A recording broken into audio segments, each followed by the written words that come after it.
But when I'm going through their assessments, I'm really looking for, where are you really strong? Where are the areas that you really thrive and shine? And I like to take the perspective of strengths versus, let's see where you're not doing well and improve that. I think, let's look at what you're doing well and let's improve that. Focus on the strength, and then how can you lean into that strength even more so you can show up as a better teammate, or you can show up as a better spouse, or you can show up as a better parent. Use the gifts that you have versus going right to those areas that are maybe limitations for your style. um, So it so doesn't that's mean sort you of how I can't. approach it. So that means, you build upon your strengths, but you Hmm. you shouldn't ignore where you could have possible growth. Uh, No, definitely. But I think we have the most areas of growth in our areas of strength, Talk to not me in about our that. areas of Tell weakness. me more about that. Yeah, so we've been trained our entire lives to improve on our weaknesses. Growing up in school, you're not good at math, get a tutor, do more math. Um, but really, at the end of the day, all of us have things that we're maybe just not good at. Mhm. I wasn't great at math. It's not an excuse for me to not put effort into it. However, it's also not an opportunity for me to go and spend hours and hours and hire a tutor to do it to see a small improvement. Whereas if I was really, really great at art growing up, it's kind of like, oh, you're already good at art, so you don't need to put more time and attention there. But if we direct our energy towards the areas that we're already strong in, we're going to grow the most in that area because we already have the synaptic um, energy and everything there already. So we grow even more and we're able to reach our potential. When we talk about people reaching their potential or the gifts that they have, then we should be directing them to those gifts. But we're often directing people away from them. So I'm not saying if I'm not good at a certain skill that I shouldn't try and maybe, be better at it. But what I am saying is we need to spend more time putting our focus and our energy in the areas that we're actually already good at so that we can become even better at that. And I mean, John Maxwell talks about that, right? He's a great communicator, and yet he still works on his communication skills every day. Isn't that amazing? You're thinking, why are you doing that? Because he gets this concept, Yeah.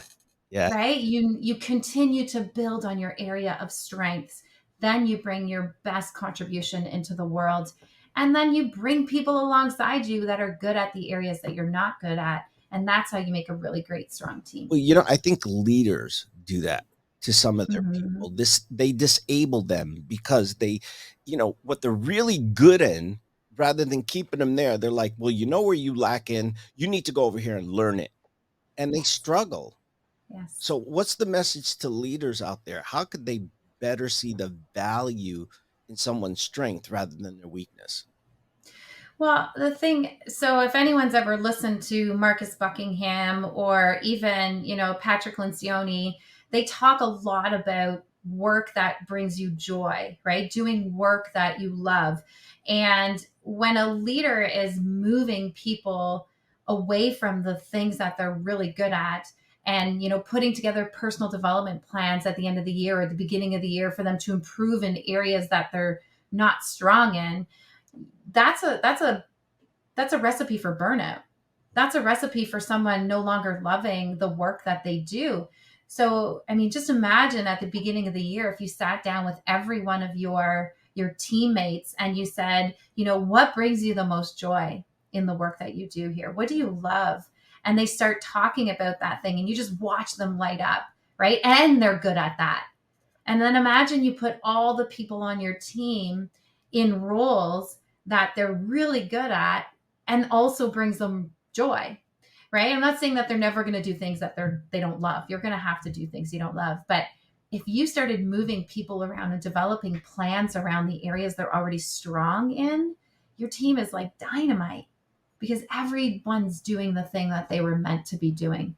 Um, and you have a team of, yeah, rock stars. Well, it's funny because I've been doing a I've been reading a lot of emotional emotional books, and I cry.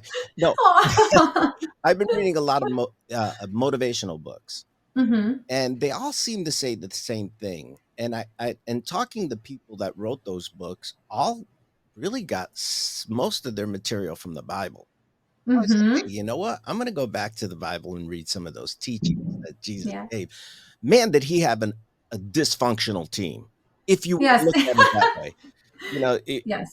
especially even watching The Chosen, how Yes. he picked everyone individually for their Mm. strength. And Yes. they fought amongst each other quite a bit. Whether you believe or not, we're not getting into faith here, but let's talk Yeah. about it. This is one of the greatest CEOs that thousands of years ago. His book is still number one. Yes. He's run the greatest. He's been the greatest influencer because Mm. he's still being taught his message and his influence that he taught his dysfunctional disciples, who went out there and really made it happen and spread the word. But a lot of people always think, man, if there were more people like me, Mhm. what do you think would happen if everybody was just like you on your team? Yeah.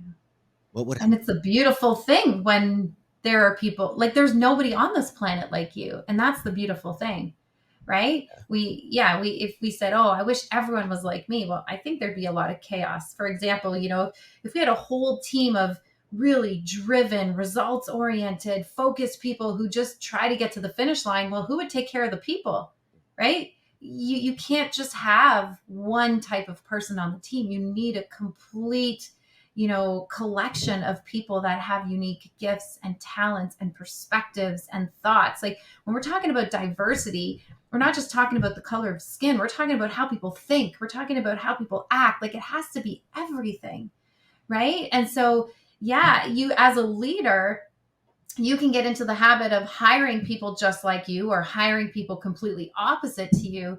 But what about hiring for the specific task or the specific strength or Mhm. right? Like when you start bringing your team together like that and really understanding the gifts of the people on your team, it's just a totally different game.